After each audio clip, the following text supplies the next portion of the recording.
Subscribe to The Honest Critique for current affairs, movie, book, and product reviews. Also, make sure you press the bell icon to get notified whenever we upload a new video.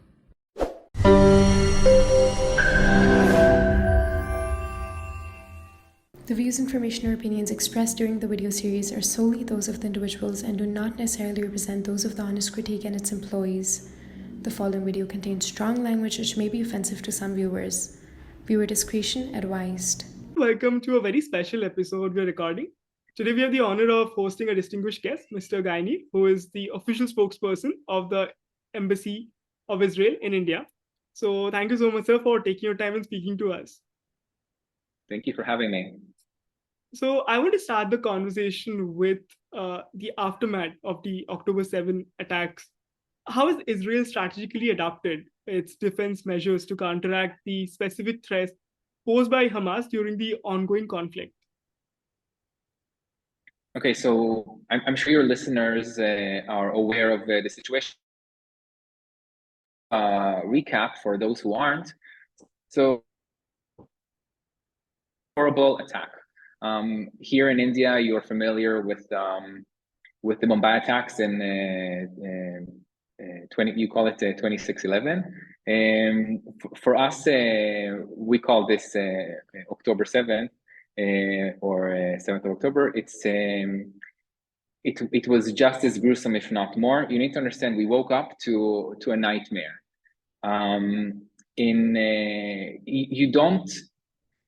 You don't think, we live next to Arab states for many years. 75 years we've been living with Arabs.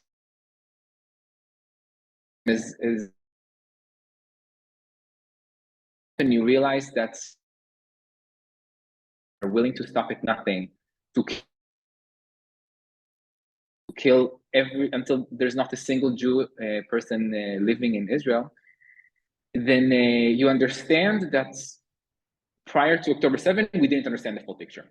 That's the main thing people need to understand. We woke up to October 7 with ISIS at our border.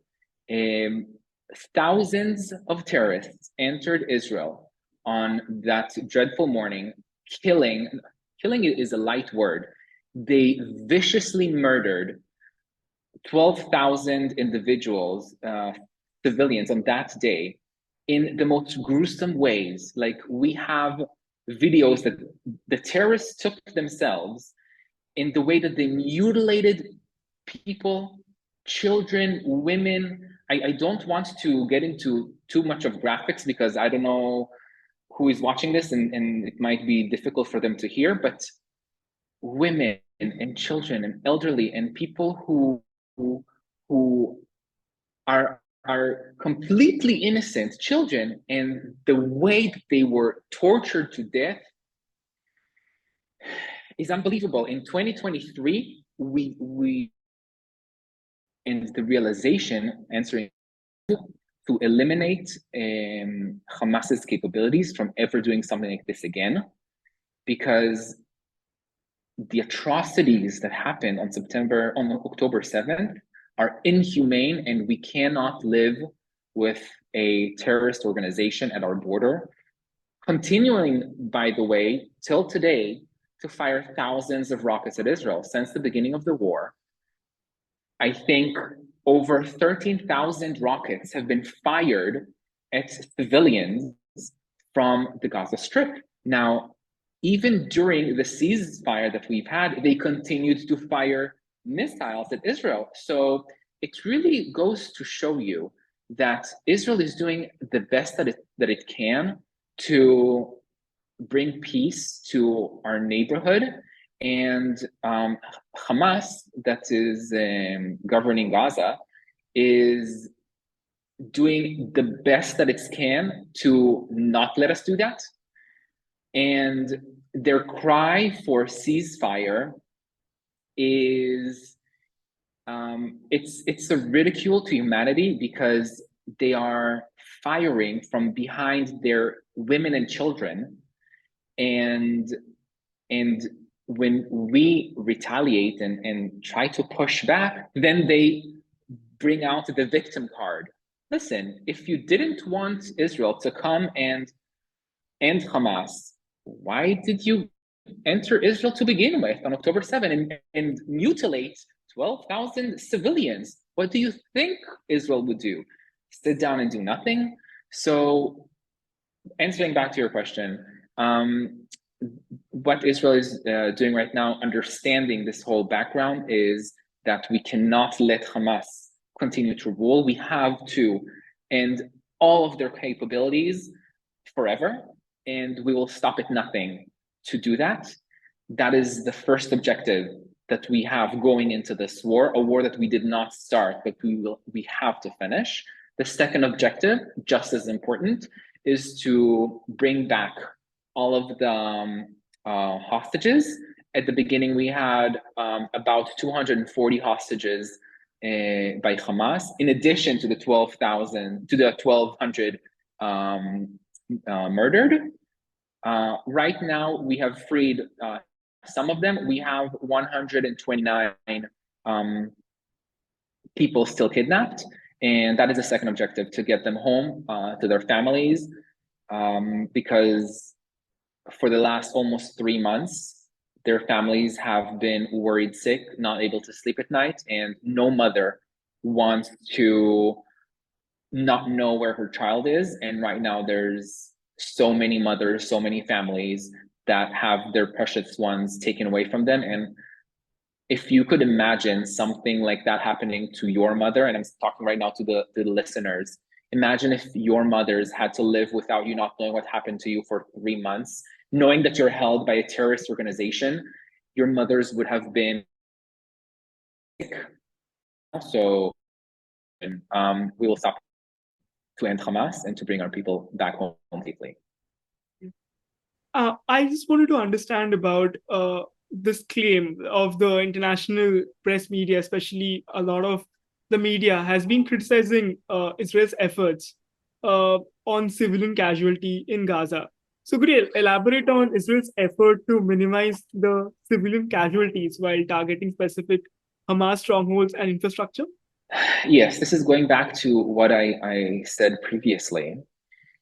So the way that the Israeli army operates, and as armies should operate, is to put their civilians in safe shelters so that the army could operate to the best of their abilities without harming innocent civilians. Hamas is doing the opposite. Okay, so we see that Hamas is purposely using their civilians as human shields, and we keep on hearing the term human shields, but it's really simple. So they are firing their rockets from within apartments of civilians. They're firing their missiles from within playgrounds and schools, from within hospitals. So if Israel were to fire back, we would be firing at apartments, we would be firing at hospitals and at playgrounds. So it's really putting Israel at an impossible situation where we can't fire back, because if we fire back, then the international community will tell us, no, you're arming civilians, you have to stop. Hamas knows this. Hamas knows that if it tries, it can't compete with the Israeli army. So the only way for it to compete is to have the international pressure to make Israel stop. In order to do that, they fire from within civilian areas. Now, the casualties at war is always an issue, right? There's always casualties. And while every life is a devastating loss on both sides, okay? Israel is really doing the best that it can to minimize that to the best that we can. So I will give a bit of details. So Israel has enough ammunition to basically shoot from the air and wipe out Gaza completely. and then we wouldn't have to deal with Hamas. But Israel is not doing that. Okay, so Israel is sending out ground troops, putting them in danger in order to surgically remove Hamas terrorists, in order to kill as least innocent civilians as possible. We are doing the best that we can. Hamas is cynically using that and putting their civilians physically in front of them while they shoot so that Israeli soldiers cannot shoot back. As I said before, every loss of life is tragic, is sad. I want to show you the full picture. So right now, as I said at the beginning of the interview, Hamas is still firing rockets at Israeli hospitals, at Israelis' temples, at Israeli schools. We have schools and hospitals and temples hit every day. They are targeting our civilians. We are not targeting their civilians. We're targeting Hamas, but they're hiding behind their civilians. It's really a difficult situation. Israel is trying to do the best that it can. There's always going to be collateral damage. It's sad that I'm saying collateral damage about people, but there's always going to be innocent people that are losing their lives, and that's why Israel is letting them know in advance. No army is doing that in a time of war. We're letting them know in advance where and when we're going to shoot, so that their civilians could find shelter, and we tell them exactly where to go to find shelter, and we're doing that so to prevent innocent civilians from being hurt. That is playing to the hands of Hamas. They know when and when we're going to shoot where, right? But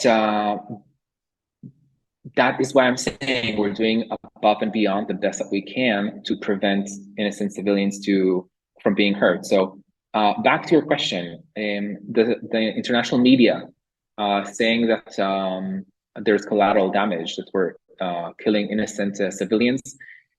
The finger that is pointed towards the Israeli army really needs to be pointed towards Hamas. They are the ones who generated this war. They're the ones who are putting their own civilians in danger every day. They are a terror organization that is taking, and we have so much proof of this, taking financial aid from their people. What they're doing is they're putting their civilians in danger. We have proof time and time again that they're taking international aid that is coming into Gaza and taking it to themselves and not allowing the civilians to the Gaza civilians to use this international aid. That's one. We know that they're shooting from within civilian areas and by thus putting them in danger. That's two. And we know that they're doing anything they can to not let us finish this war and bring our people back. They will not come to the table, and this is just making the situation prolonged and putting their people in danger for longer. And while much of the criticism has been met by the international media, I wanted to understand about the context of the conflict. In the context of conflict, how has Israel navigated diplomatic challenges as well to ensure that the actions are understood and supported by key allies? Because there has been a lot of challenges diplomatically as well that Israel has to go through while the war has been on the front. Okay, so we have two questions here. The first one is the context of the conflict. We need to. The answer is a bit long because it's historic, and I hope your listeners know a bit of the history. Basically, the Palestinian people are claiming that Israel is occupying their land, a claim that has no basis. Time and time again, it was disproven. So Jews have been living in this land for 3,000 years, while Islam is only 1,400 years old.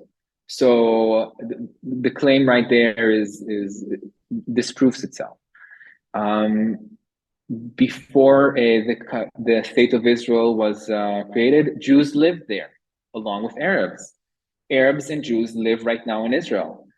Before the state of Israel was created, Jews lived in other Arab countries, but right now, no Arab country is letting Jews live in it. So in Libya, no Jews. In Egypt, no Jews. In Syria, no Jews. In Iraq, no Jews. And there were hundreds of thousands of Jews in each of those countries. But if we're talking about discrimination and disrespect for the others, you can see that in countries in the Mediterranean and in the Arab world where they have no tolerance for Jews.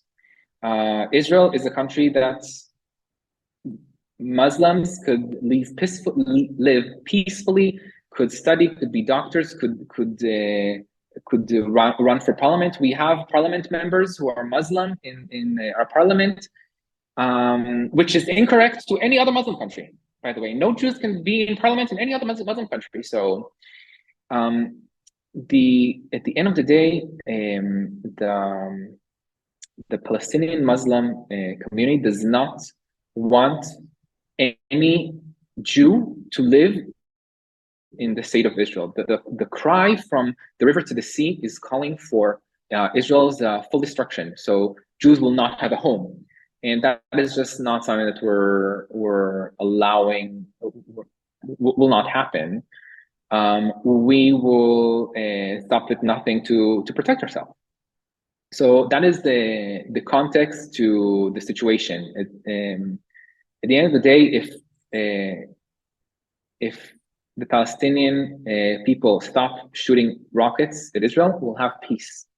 But if Israel stops defending itself, Israel will cease to exist. That is the bottom line.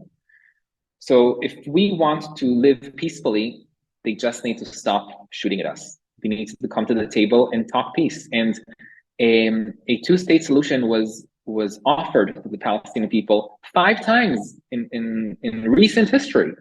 And time and time again, they said no. They don't want a two-state solution. They want a one-state solution where all the entire state is Palestinian and the Jews die.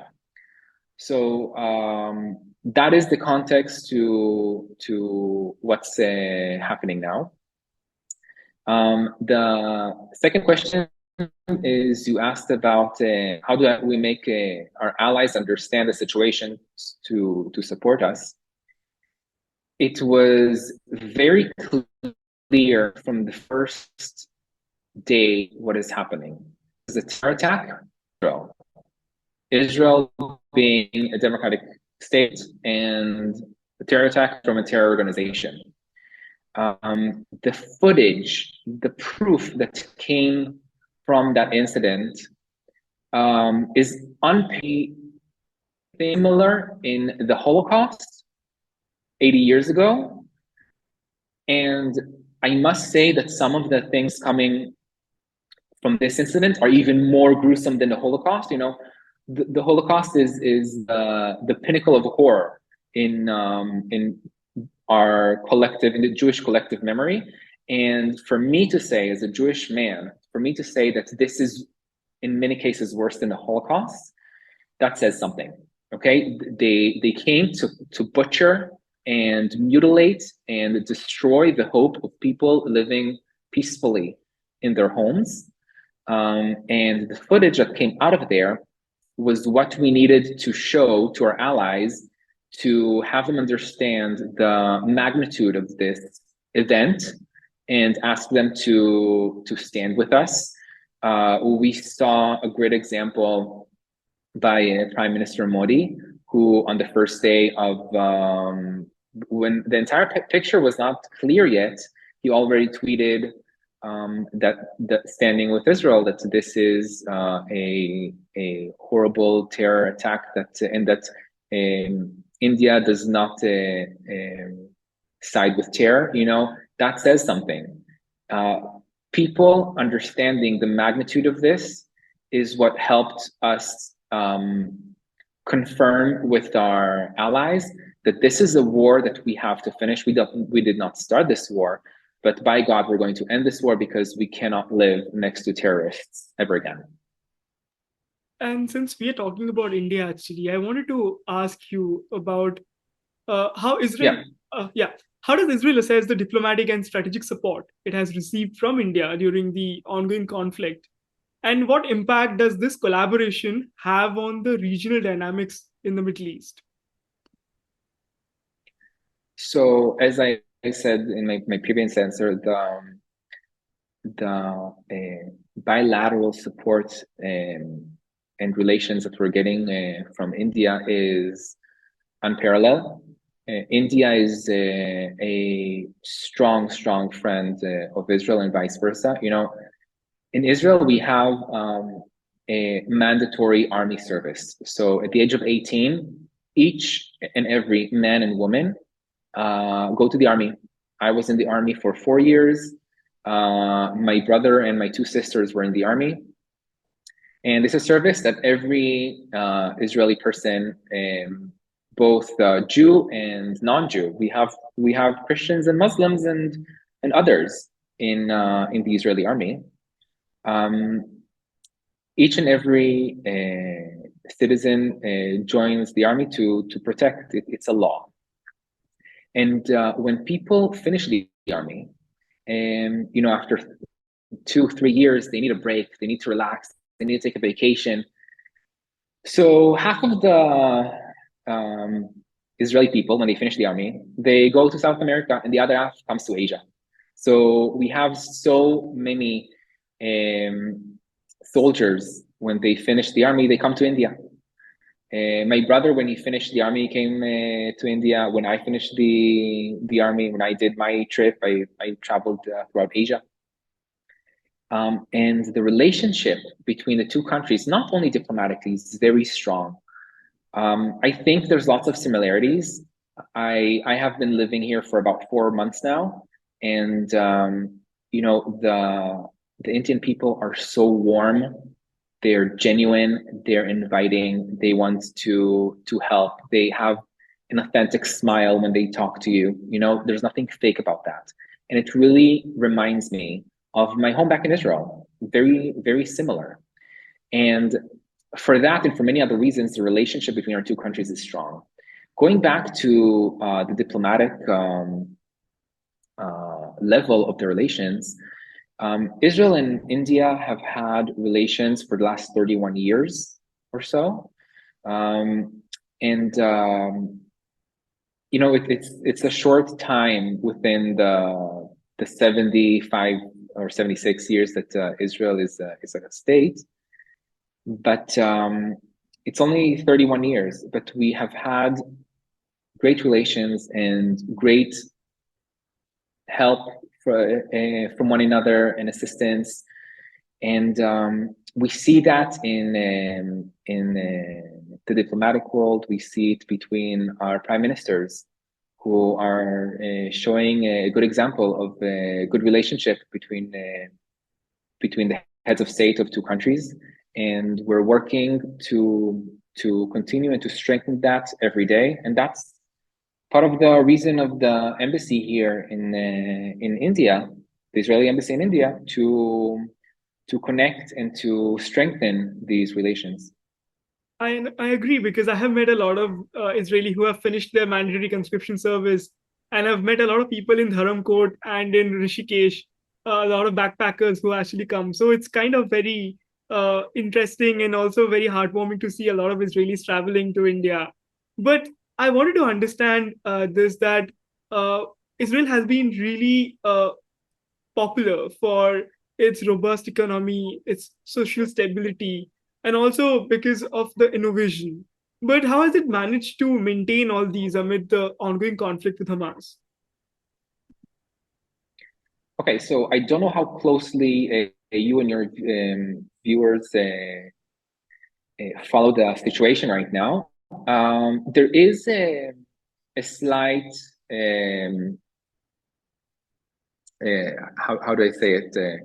Like the financial situation is a bit going lower right now.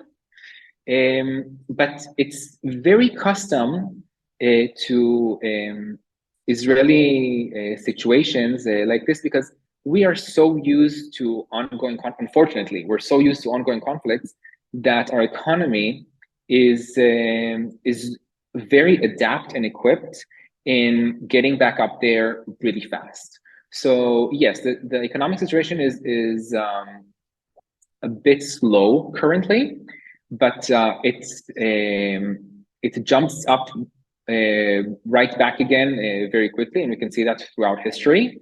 And actually, if you look at it from an investor's point of view, now would be the time to invest because right now the situation is a bit slow. Prices are low, but we know for sure that very soon the prices are going to spike back up because that's the way it has always been in Israel. So if you look at it from like a larger point of view, we know that there's like these little ups and downs. We know there's going to be an up. We know that right now there's a minor down, and that's all the more reasons why to invest more. So we're strong both mentally, physically, and going into this knowing that it's just a matter of time till this ends and we can perspire again. So the first thing that I wanted to understand, we have spoken a little about this before, but what step has the Israeli government taken to address the humanitarian aspect of the conflict, such as providing aid to the affected population and facilitating international relief efforts, provided that Hamas does steal a lot of this aid that goes into Gaza? Okay, so first of all, we need to look at facts. Hundreds of humanitarian aid trucks are going into Gaza every day. Hundreds, okay? Another fact, those trucks are being bombarded by Hamas terrorists who are taking the international aid and not giving it to civilians. We have videos of civilians crying, asking Hamas, give me food to feed my baby. Simple as that. And we need to look at the bigger picture. Gaza has two borders. It has a border with Egypt and it has a border with Israel. Israel is the country that Hamas is fighting. We're at war. Why should we give the international aid? It can come from Egypt, and yet we still give the international aid. So we're a country at war, and we're physically giving assistance to the people that we're fighting. Do you understand the magnitude of the energy that we need to invest in this? Because Israel can never be right. No matter what we do, people are going to persecute us for doing something wrong. So we're fighting terrorists who came to kill us, and yet we have to look out for their humanity situation when Hamas is taking their humanitarian aid. Come on, they can have that humanitarian aid come from Egypt. Hamas needs to give that humanitarian aid to the people. At one point, we had Hamas leaders speak out and say that the ones who need to take are the United Nations. But the United Nations need to take responsibility and feed the people of Gaza. But Hamas were the people that were democratically elected by the people of Gaza. Why are you not supporting your people? So it's very difficult when you have to function and operate with a terror organization who is stopping at. So I wanted to understand now about how the Israeli government is actively addressing the ongoing hostage crisis, provided there are at least over 100 hostages still in Hamas custody, resulting from the conflict, and what measures are being taken to ensure the safe release of the hostages while maintaining the position of national security. Okay, so right now, as I said at the beginning, the cabinet gave us two objectives: one to end Hamas and one to bring our people back home. And this is something that we're working the best that we can to do. I think about the middle of the war, we understood that we don't really have a partner for peace. Hamas is not willing to give the entire amount of our people back peacefully, and that's why we decided to go in by land and get them back physically by force. The thought process right now is that Hamas is not going to give up our people, not by any way that is foreseeable. And we have to take matters into our own hands because these are our civilians and we need to bring them back home, and we need to do it as soon as possible. And that's what we're working for every day. Based on this, I wanted to come across, get to this point where for our viewers, I'm sure they would know, but Israel doesn't just face challenges from the southern front or where the Hamas is located. In the northern front as well, where the Hezbollah is there. Or we have seen what is happening with the other Iran-backed forces, such as the Houthis actually capturing attacking the ships in the Red Sea. Or we have seen in near Syria as well what's happening. So I wanted to understand how Israel perceives its regional security and broader implications for the conflict with Hamas. Okay, so what you're targeting is the bigger picture with Iran. So when talking of Iran, imagine an octopus.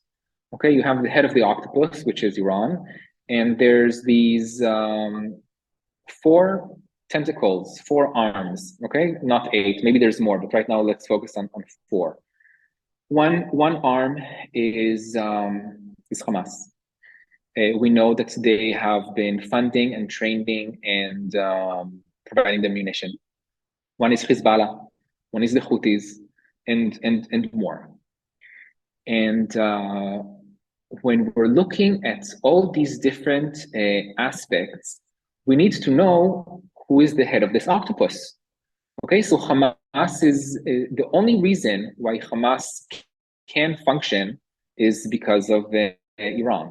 Same for Hezbollah. Same for the Houthis in Yemen. And we're seeing the magnitude and effect not only on Israel. The Houthis are not affecting only Israel. They're affecting the globe when they're attacking ships who have nothing to do with Israel. They're imposing threats like pirates. And this is not something that the world should allow.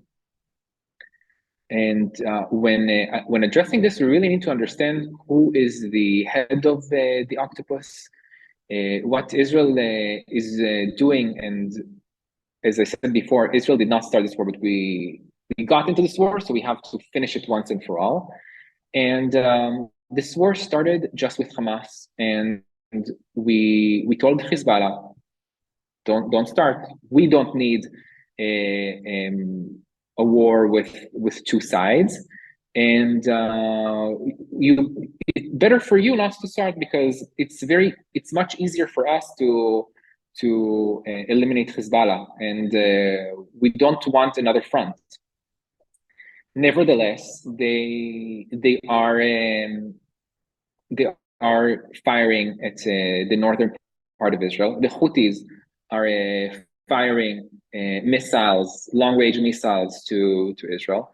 And this entire situation doesn't leave Israel much any other way other than to defend itself. So if Hamas is firing missiles, we have to finish that. If Hezbollah is firing missiles, if the Houthis are firing missiles, we have to finish that. And we will do everything that is needed to make sure our people are safe. So the last thing that I want to know before I let you go is, I know there is not all problems in the world will have a concrete solution. But how does Israel look as a long-term approach to achieving a lasting resolution in this context? At the end of the day, and I said it a bit before, Israel wants peace. Israel wants to put down its weapons and have peace with its neighbors, like we have peace with the other Arab countries around us. Look at the Abraham Accords, look at the Oslo Accords. No, the Oslo Accords, we didn't have just the Abraham Accords. The Oslo Accords didn't really give us any friends. But we have peace with Jordan, we have peace with Egypt, we have with the UAE and others, right? So we have proven that Israel can do peace just fine. Looking for a long-range solution, Israel is looking to find ways for peace. What needs to be done at the end of this war? I think it is too soon to tell, and I will explain why.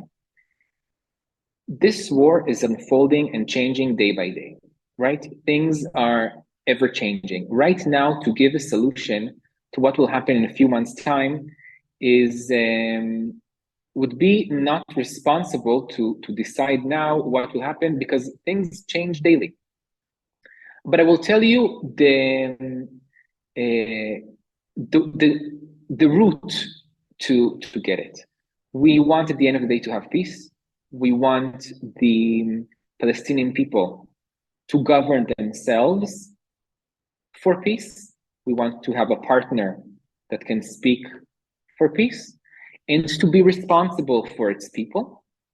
Okay, so in 2006, when the people of Gaza elected Hamas, they elected a partner that is not for peace, right? They elected the ruling party in Gaza that is a ruling party that was thinking only of itself, throwing the opponents off of rooftops, killing anybody who doesn't agree with them. That's the people that they voted for democratically. That is not the kind of relationship Israel can afford to have, because we need to have someone who we can have a relationship with, who trusts us, who we trust them, who keeps their people safe, who lets us keep our people safe, who wants to have peace. This is long. You're asking about the long range solution. This is the long range solution that Israel wants. What I'm saying is we need to review this at the end of the war, because I'm sure so many things are going to change by then that the exact equation of how this is going to go is still hard to tell. Who is going to be in power? Will they be able to have power both on the West Bank and Gaza Strip? Or maybe it's two different entities. Will they both want peace with Israel? There are just too many questions that are too difficult to understand right now. But going back to your question, at the end of the day, Israel is looking for a way to have peace with whoever comes to power with on the Palestinian side. Well, I hope so as well, that there's peace that prevails and have a better Middle East, a more peaceful Middle East, because India would like to collaborate with Israel on a lot of ventures, and I'm sure peace would be an only solution to do that. So thank you so much for taking your time and speaking to us. Thank you very much for having me on your show. Thank you so much, and have a great day ahead.